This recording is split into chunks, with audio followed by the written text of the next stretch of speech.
మరి మొదటిగా యేసుక్రీస్తు ప్రభు యొక్క ప్రయాణం అనేటువంటిది యెరూషలేములో అనేక సందర్భాల్లో ప్రభు సంచరించారు. అయితే చివరిగా మరి యెరూషలేములోనికి మరలా ప్రభు రావడం అనేది జరిగింది. అయితే యేసుక్రీస్తు ప్రభు అనేక పర్యాయాలు యెరూషలేములోనికి వచ్చినప్పుడు మరి ఎవరు కూడా ఆయనను పట్టించుకున్నవారు ఎవరు లేరు. అవునా? మరి ఎన్నోసార్లు వచ్చారు. మరి అన్నిసార్లు కూడా రోడ్డు మీద వాడి వస్త్రాలను పరచడం, లేకపోతే ఆ ఒలీవ కొమ్మలు, లేకపోతే ఈ యొక్క ఖర్జూరపు మట్టలు, ఇవన్నీ పట్టుకుని వారు ఆయనకు జయనాదం చేయడం అనేటువంటిది, లేకపోతే ఆ దారి పొడుగునా కూడా వారి వస్త్రాలు ఆ యొక్క కొమ్మలు పరచడం అనేటువంటిది జరగలేదు అంతకుముందు. కానీ ఇప్పుడు ఈ సందర్భంలో ఎందుకు అలాగూ జరిగింది అంటే, ప్రభువు అనేక పర్యాయాలు ఆయన చెప్పిన మాట ఏంటంటే, లేఖనములు నెరవేరునట్లు అనే పదము కొన్ని చోట్ల ప్రభు మాట్లాడుతుంటారు. అలాగే ఈ సందర్భం అనేటువంటిది లేఖనము యొక్క నెరవేర్పు అనమాట. మనము జకర్యా గ్రంథంలో 9:9 మనం చూస్తాం అనమాట. నీతిగల రాజు గార్ధబొమ్మ మీద ఆయన ప్రయాణమై పోవుచున్నప్పుడు, సియోను కుమారి నీవు సంతోషించుము ఉల్లసించుము అని అక్కడ జకర్యా ప్రవక్త ద్వారా దేవుడు పలికినటువంటి ఆ వాక్యము, ఆ నెరవేర్పు అనేటువంటిది అక్కడ జరుగుతున్నదనమాట. అలాగే ఉత్తర పద్ధతులకు చదివినటువంటి ఆ కీర్తనల గ్రంథం 24వ అధ్యాయంలో కూడా, గుమ్మములారా మీ తలలను పైకెత్తుడి, మహిమగల రాజు ప్రవేశించినట్లుగా పురాతనమైన తలుపులారా మీ తలలను పైకెత్తుడి. ఈ రాజు ఎవరు? సైన్యములకు అధిపతియగు యెహోవా అని అక్కడ కూడా రాయబడి ఉంది. అంటే ఆయన ఒక రాజుల రాజుగా, ప్రభువులకు ప్రభువుగా ఈ లోకంలో జన్మించినటువంటి ఆ యొక్క ప్రవచనం అనేటువంటిది అక్కడ నెరవేరుతూ ఉన్నదన్నమాట. అందుకే యేసుక్రీస్తు ప్రభు అంటే చివరి గడియ అది. ఇక యేసుక్రీస్తు ప్రభు మరణానికి ఆయన సమీపించినటువంటి గడియ. మరి అప్పుడు అలా జరుగుతుంది అని దేవుడు ముందుగానే ప్రవచించినాడు గనుక, ప్రవక్తల ద్వారా చెప్పాడు గనుక ఆ సందర్భం అనేది అలా జరిగిందనమాట. అలాగే పరిశుద్ధ గ్రంథంలో ఉన్న ప్రతి లేఖనమును కూడా అది ఖచ్చితంగా జరుగుతుంది. అయితే అది ఎప్పుడు, ఎలా జరుగుతుంది, ఎవరిలో జరుగుతుంది, ఎవరి ద్వారా జరుగుతుంది అనేది అదంతా కూడా సస్పెన్స్ అనమాట. కాబట్టి దేవుని యొక్క వాగ్దానములు, దేవుని లేఖనాలు మరి మన జీవితంలో నెరవేరాలి అంటే మనం చేయవలసింది ఒకటే, అది యేసుక్రీస్తు ప్రభు చేసి చూపించారు. ఏమిటి అంటే, మరి అవి నెరవేరే వరకు కూడా మనము దేవుని యందు విశ్వాసముతోనూ, భక్తితోనూ, అలాగే పరిశుద్ధతతోనూ, నిరీక్షణతోనూ, దేవుని యందు భయభక్తులతోనూ మనమందరమును కూడా మనం నిరీక్షించవలసినటువంటి, వేచి ఉండవలసినటువంటి ఆ యొక్క అవసరత మనకు ఉన్నదన్నమాట.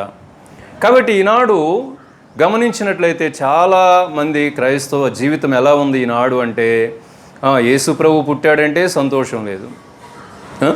పుట్టాడా అంటే పుట్టాడు, కానీ సంతోషిస్తున్నావా? యేసు ప్రభు పుట్టినందుకు, యేసు ప్రభు మరణించినందుకు నీవు సంతోషిస్తున్నావా? యేసు ప్రభువు నీ కోసము ఆయన రాజుగా వచ్చాడనే విషయాన్ని బట్టి నీవు సంతోషిస్తున్నావా, ఆనందిస్తున్నావా, ఆయన్ని గౌరవిస్తున్నావా, ఆయనకు మర్యాదనిస్తున్నావా, ఆయనకు నీ జీవితంలో స్థానం ఇస్తున్నావా అంటే అది జీవితాల్లో జరగడం లేదు. క్రైస్తవ జీవితంలో అది జరగడం లేదు. పుట్టాడా అంటే పుట్టాడు, ఎవరి కోసం పుట్టాడు, ఎందుకోసం పుట్టాడు అంటే దానికి సరైనటువంటి జవాబు మన దగ్గర కనిపించాలి. కాబట్టి ప్రియమైన దేవుని బిడ్డలారా, ఇక్కడ యేసుక్రీస్తు ప్రభువు రాజుగా ఆయన గార్ధబము, ఆయన గుర్రం మీద రావడంలా. పూర్వం ఇశ్రాయేలీలు ఎందుకు యేసు ప్రభువుని నమ్మలేదంటే, వారికి ఇది కూడా ఒక కారణం. రాజు అంటే ఒక మంచి రాజవస్త్రాలు ధరించుకుని, ఒక తల మీద ఒక మంచి కిరీటం పెట్టుకుని, బంగారపు కిరీటం పెట్టుకుని, ఆ నడుముకి ఒక మంచి ఖడ్గము పెట్టుకుని, ఆ యొక్క గుర్రం, తెల్ల గుర్రం ఎక్కి చక్కగా గ్రీకు వీరుల్లాగా వస్తాడు అనుకున్నారు వాళ్ళు. కానీ మరి అలెగ్జాండర్ మహారాజును చూస్తే మీరు అలాగే ఉంటాడు. ఆ చక్రవర్తి అనమాట. ప్రపంచ దేశాలు దాదాపుగా జయించినటువంటి వ్యక్తి.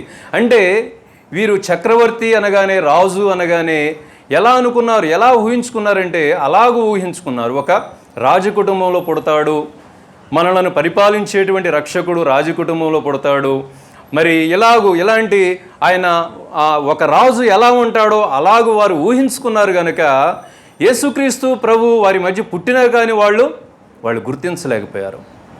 కాబట్టి ప్రియమైన దేవుని బిడ్డలారా, ఈనాడు మన జీవితాలు కూడా అలాగే ఉన్నాయి. పరలోకం ఉందంటే నమ్మడంలో మనుషులు, పరలోకం చేరాలంటే, మారు మనసు పొందాలంటే నమ్మడం లేదు. ఎందుకంటే ఇవన్నీ కూడా ఎవరికి కనిపించనివి. ఒక వ్యక్తి దానిని రుచి చూచినప్పుడే అది అతనికి తెలుస్తుంది. ఏమండి, ఒక పాత్రలో నీళ్లు ఉన్నాయనుకోండి, నీళ్లు పెట్టాం, ఆ నీరు వేడి నీళ్ళ చన్నీళ్ళ అనేది తెలియాలంటే ఏం చేయాలి? దానిలో చేయి పెట్టి చూస్తే తెలుస్తుంది. అలాగే మారు మనస్సు అనేటువంటిది మనం పొందినప్పుడు పరలోకం ఎలా ఉంటుంది, పరిశుద్ధ జీవితం ఎలా ఉంటుంది, క్రైస్తవ జీవితం అనేటువంటిది అసలు ఎలా ఉంటుంది అనేది మనకి అప్పుడు అర్థమవుతుంది. లేకపోతే అది అర్థమయ్యేటువంటిది కాదు.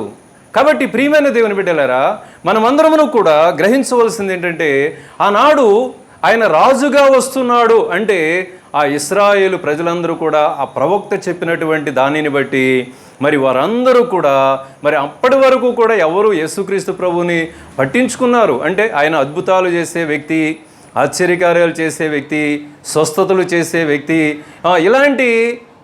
ఇలాంటి ఆ యొక్క మాటలు వారు విన్నప్పుడు ఆయన ఎవరో చూడాలని ఆయనను వెంబడించారు. ఎక్కడికి వెళ్ళినా కానీ అక్కడికి వేల కొలది ప్రజలు అక్కడికి వెళ్ళారు.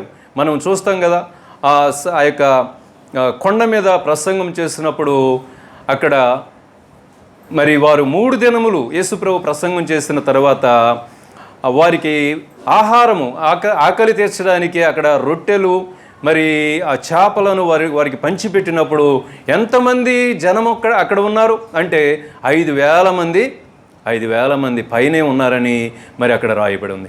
అంటే చూడండి, యేసుక్రీస్తు ప్రభువును వెంబడించారు. కానీ ఎంతమంది వెంబడించారు? ఎందుకు వెంబడించారు అంటే వారు శరీర సంబంధమైనటువంటి ఆశలతోనే అనేక మంది ప్రభువుని వెంబడించారు.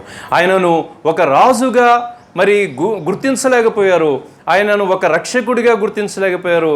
ఆయనే మన పాపముల నుండి విమోచించేటువంటి రక్షణకర్త అనేటువంటి విషయాన్ని వాళ్ళు గుర్తించలేకపోయారు. మన జీవితాలలో మన జీవితాలను నూతనమైన సృష్టిగా మార్చేటువంటి వ్యక్తి ఏనే అని వారు గుర్తించలేకపోయారు. అయితే చివరికి మరి ఆ యొక్క ప్రవచనాన్ని బట్టి ఏం జరుగుతూ ఉందంటే అక్కడ కార్యం అనేటువంటిది జరుగుతుంది. యేసుక్రీస్తు ప్రభు చివరిగా యెరూషలేములోనికి ఆయన వచ్చినప్పుడు వారందరూ కూడా అలాగూ ఆయనకు స్వాగతాన్ని పలికారు. మరి యేసుక్రీస్తు ప్రభు ఆయన నీతికి రాజు. దేనికి రాజు? ఆయన నీతికి రాజు. చాలా పేర్లు ఉన్నాయి. షాలేము రాజు అని ఆయనకి పేరుంది. మరి నీతికి రాజు అని పేరు ఉన్నది. షాలేము రాజు అనగా అర్థము నీతికి రాజు అని అర్థం అనమాట. కాబట్టి ఆయన నీతికి రాజు, నీతి పరిపాలన, నీతి స్థాపన అనేటువంటిది ఆయన స్థాపించడానికి ఆయన ఈ లోకానికి వచ్చినాడు. అంటే నీతి స్థాపన ఎక్కడ అంటే ఆయన లోకమంతా కూడా నీతి స్థాపన జరగాలనేటువంటిదే దేవుని యొక్క ఉద్దేశము. అయితే అది ఎవరిలో జరుగుతుంది అంటే ప్రియమైన దేవుని బిడ్డలరా, ఎవరైతే ఆయన యొక్క బోధలకు లోబడతారో, ఆయన వాక్యానికి లోబడతారో, ఆయన ఆత్మను కలిగి ఉంటారో వారిలో నీతి స్థాపన అనేటువంటిది జరుగుతుంది. ఆయన పేరు ఒక పాట రాశారు. ఆయన హృదయాలనేలే రారాజు యేసువా, శాంతివర్ధన్ గారు అని గుంటూరు అనమాట ఆయన పాస్టర్ గారు. మరి ఆయన ఒక పాట రాశారు, హృదయాలనేలే రారాజు యేసువా అని ఒక పాట రాశారు. అంటే ఆయన ఏమి పరిపాలన చేయడానికి వచ్చినారంటే అక్కడ ప్రజలందరూ కూడా మరి యేసుప్రభు పరిపాలన చేసే రాజు అని వాళ్ళు నమ్మలేదు. కానీ ఎవరు అనుమానించారు అంటే నమ్మలేదు కానీ అనుమానించారు. ఈయన రాజు రాజు రాజు అంటున్నాడు, యేసుక్రీస్తు నేను రాజుగా వచ్చాను అంటున్నాడు అని చెప్పి మతాధికారుల ద్వారా రోమా ప్రభుత్వంలో ఉన్నటువంటి అధికారులకు ఈ విషయం తెలిసినప్పుడు వాళ్ళందరూ కూడా కలవరపడ్డారు. మొదట మనం యేసు ప్రభు పుట్టినప్పుడు కూడా చూస్తాం కదా, హేరోదు రాజు దగ్గరికి జ్ఞానులు వెళ్ళినప్పుడు అక్కడ ఆ యొక్క హేరోదు రాజు కలవరపడ్డాడు. అతడు కలవరపడ్డాడంట, రాజు పుడతాడా, నేను రాజుగా ఉన్నాను కదా, నా స్థానం పోతుందేమో, నా సింహాసనం పోతుందేమో అని చెప్పి, తన హోదా పోతుందేమో, తన పదవి పోతుందేమోనని భయపడి ఏం చేసినాడంటే మరి ఆ యొక్క 2 సంవత్సరాలలోపు పిల్లలందరినీ కూడా చంపించినాడు. అయితే దేవుడు యేసుక్రీస్తు పట్ల ఒక ప్రత్యేకమైన ప్రణాళిక ఉన్నది కనుక ఆయన తన ప్రాణమును మరి కాపాడుకునే రీతిగా దేవుడు నడిపించాడు. కాబట్టి ప్రియమైన దేవుని బిడ్డలారా, అనేక మంది నమ్మలేదు. కానీ ఈ సందర్భము లేఖనము నెరవేరే సందర్భము గనుక అందరిలో కూడా మరి ఆ యొక్క ప్రేరణ అనేటువంటిది దేవుడు పుట్టించాడు. అర్థమైంది? ఆ ప్రేరణ అనేటువంటిది పుట్టించాడు కనుకని వాళ్ళందరూ కూడా ఏం చేస్తూ ఉన్నారంటే మట్టలు పట్టుకుని, ఆ యొక్క కొమ్మలు పట్టుకుని, ఒలీవ కొమ్మలు పట్టుకుని, వస్త్రాలను పరిచి ఆ యొక్క గాడిద మీద యేసుక్రీస్తు ప్రభు వస్తున్నప్పుడు మరి అందరూ కూడా ఆయనకు స్వాగతము పలికారు. ఆయన నీతి స్థాపన చేయడానికి వచ్చాడు. ఆ యొక్క యెరూషలేములో కొన్ని మార్పులు జరిగించడానికి ఆయన వచ్చాడు. అలాగే యేసుక్రీస్తు ప్రభు ప్రాముఖ్యంగా ఈ లోకానికి వచ్చినది ఏంటంటే నశించిన దానిని వెతికి రక్షించడానికి ఆయన ఈ లోకానికి వచ్చాడు. అంటే మన హృదయంలో మార్పు కలిగించాలని, మన జీవితంలో మార్పు కలిగించాలని. అపోస్తుడైన పౌలు అంటాడు, ఎవరైతే క్రీస్తునందు ఉంటారో వారు నూతన సృష్టి, అంటే మనను నూతన సృష్టిగా మార్చడానికి ఆయన రాజుగా ఉదయించాడు. ఆయనను ఎవరైతే వారి హృదయాలలో చేర్చుకుంటారో వారందరినీ కూడా వారి ఆత్మలను ఆయన నశింపచేయక రక్షించేటువంటి రాజుగా ఆయన ఉన్నాడనమాట. అలాగే ఆయన న్యాయాధిపతి, నీతి కలిగిన న్యాయాధిపతి. ఆ యొక్క పూర్వదినాలలో యాజకులు దేని మీద ప్రయాణం చేసేవారు? న్యాయాధిపతులు, లేకపోతే యాజకులైన వారు, ప్రవక్తలైన వారు ఈ యొక్క గాడిద మీదనే ప్రయాణము చేసేవారు. అంటే యేసుక్రీస్తు ప్రభువులో కూడా ఏ లక్షణాలు ఉన్నాయంటే ఆయన ఒక ప్రవక్తగా ఉన్నాడు, ఒక యాజకుడిగా ఉన్నాడు, ఒక రాజుగా ఉన్నాడు. రాజులు కూడా గాడిద మీదే ప్రయాణం చేశారు వాళ్ళు. సొలొమోను కాలంలో, దావీదు కాలంలో మరి మనం చూసినప్పుడు ఆ యొక్క చాలా సందర్భాలలో కూడా మనకు రాయబడినటువంటిది ఏంటంటే వారు గాడిదల మీదనే ప్రయాణం. సౌలు రాజు కాకముందు కూడా ఏమి కాస్తున్నాడు? గాడిదలను కాస్తున్నాడు. మనకంటే మనం ఏంట్రా గాడిదలు కాస్తున్నాం అంటే మనం సిగ్గుపడుతూ ఉంటాం. కానీ అక్కడ పూర్వదినాలలో అది ఒక హోదా అన్నమాట. వారికి కలిగిన సంపదలలో ఏముంటాయంటే గాడిదలు ఉంటాయి, గొర్రెలు ఉంటాయి, మేకలు ఉంటాయి. మరి పశు సంపద అనేటువంటిది ఆ దినాలలో గొప్ప సంపద అనమాట. ఎవరైనా ఒక సంపన్నుడు ఉన్నాడంటే ఆ వ్యక్తి మనం ఒక ఎగ్జాంపుల్ యోబు గురించి మనం చూస్తే మొదటి అధ్యాయంలో అతని కలిగినదంతా కూడా బంగారం కాదు, ఏంటి అంతా కూడా ఎంత ఆ పశు సంపద అనేటువంటిది తను కలిగిన వాడిగా ఉన్నాడు. ఆ దినాలలో గాడిదలకు కూడా మంచి వాల్యూ ఉందన్నమాట, వాల్యూ ఉంది. మరి ఆ గాడిద మీద ప్రయాణం అనేటువంటిది దేనిని సూచిస్తుందంటే అది ఒక న్యాయము తీర్చడానికి, లేకపోతే ఒక శాంతికరమైనటువంటి ప్రయాణం. అంటే అది మనుషుల మీద యుద్ధానికి చేయడానికి ఏదో గుర్రాలను ఉపయోగిస్తారు, కానీ సమాధానపరచడానికి, అంటే సమాధానకర్త. యేసుక్రీస్తు ప్రభు ఎవరు? సమాధానకర్త. మరి ఒక వ్యక్తికి సమాధానము అంటే సమాధానపరచడానికి వారు ప్రయాణం చేయడానికి ఈ యొక్క గాడిదలను వాళ్ళు ఎంచుకునేవారు అనమాట. కాబట్టి యేసుక్రీస్తు ప్రభు కూడా ఆయన సమాధానకర్తగా ఉన్నాడు, న్యాయాధిపతిగా ఉన్నాడు, నీతిగల రాజుగా ఉన్నాడు. కాబట్టి వీటన్నిటికీ కూడా సాదృశ్యముగా ఆయన ఎంచుకున్నటువంటి ఆ ప్రయాణానికి ఎంచుకున్నటువంటిది ఏమిటంటే ఒక గాడిదను ఎంచుకున్నాడు. ప్రియమైన దేవుని బిడ్డలారా, ఈనాడైతే గాడిదలకు మరి సమాజంలో విలువ లేదు. మరి మన ప్రాంతంలో విలువ ఉండదులే, కానీ మిగిలిన ప్రాంతాల్లో అన్నిటికీ విలువిస్తారు. మనిషికి విలువిస్తారు, జంతువులకు విలువిస్తారు. ఏమండి, పందులను కూడా పెంచుకుంటారు ఇంట్లో. ఇతర దేశాల్లో చక్కగా వాటికి ముక్కుకి మంచి బంగారపు కమ్మెలు పెట్టి, చెవులకి బంగారపు రింగులు తొడిగి, మెడలో బంగారపు చైన్స్ వేసి మరి పెంచుకునే వాళ్ళు కూడా ఉన్నారు. మనకి ఇక్కడ దేనికి వాల్యూ లేదు, మనిషికే వాల్యూ లేదు. కోడిని చంపేసినట్టుగా చంపేస్తున్నాం.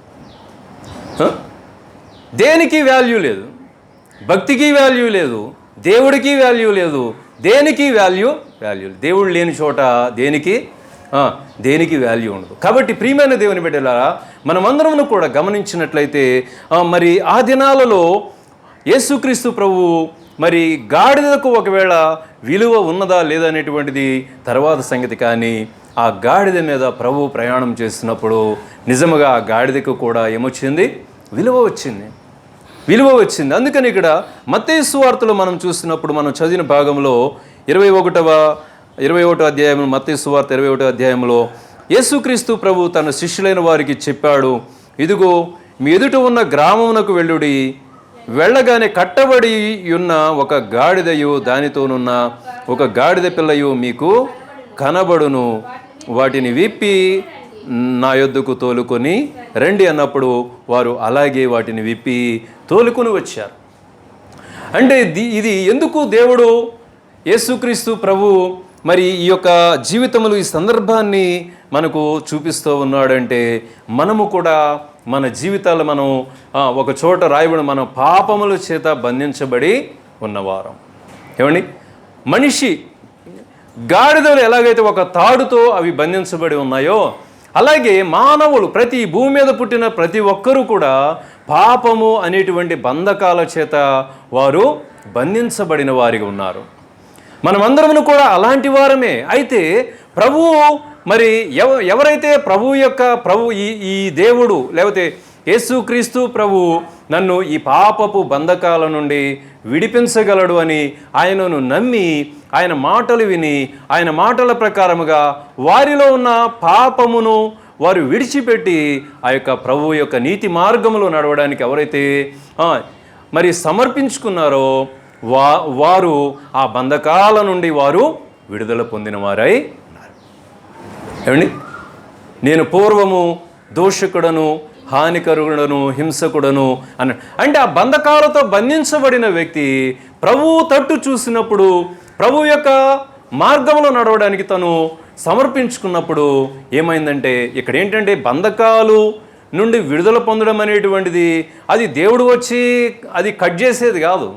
అర్థమైందండి? దేవుడు వచ్చి ఆయన ఆ బంధకాలను తెంపడు. నీవే ప్రభువును నీవు హత్తుకున్నప్పుడు, ప్రభు యొక్క మార్గంలో నడవాలని, ఆయన మాట వినాలని, ఆయనతో నడవాలని నీవు ఇష్టపడినప్పుడు ఆటోమేటిక్గా ఏమైపోద్ది? నీ మనసులో ఉన్న పాప స్వభావం అంతా కూడా అది కొట్టివేయబడుతుంది. యేసుక్రీస్తు ప్రభు యొక్క రక్తంలో కడుగబడేటువంటి అనుభవం అన్నమాట అది. ఎప్పుడైతే మనము మన పాపములను ఒప్పుకుంటామో అవన్నీ కూడా అలాగూ ఆయన రక్తంలో కడుగబడతాయి. అంటే ఆ బంధకాల నుండి మనం విడుదల పొందిన వారిగా అవి కట్టబడి ఉన్నాయి. మరి అవి విడుదల పొందకముందు, ఆ గాడిదలు విడిపింపబడకముందు ఒక యజమానికి అవి బానిసలుగా ఉన్నాయి. కానీ ఇప్పుడు విడిపించబడిన తర్వాత అవి ఎవరివయ్యే? అప్పుడు ప్రభు అంటున్నాడు, ఇవి ఎవరివి, ఎందుకోసమని అడిగితే అవి ప్రభువునకు కావలసి ఉన్నవని చెప్పండి అంటున్నాడు. ప్రభువునకు కావలసి ఉన్నవి. ఈనాడు భూమి మీద ఉన్న ప్రతి ఒక్క వ్యక్తి కూడా ప్రభువునకు కావాలి, ఆయన కావాలని కోరుకున్నాడు. కానీ మనుషులకి ఏ కోరిక రావట్లా?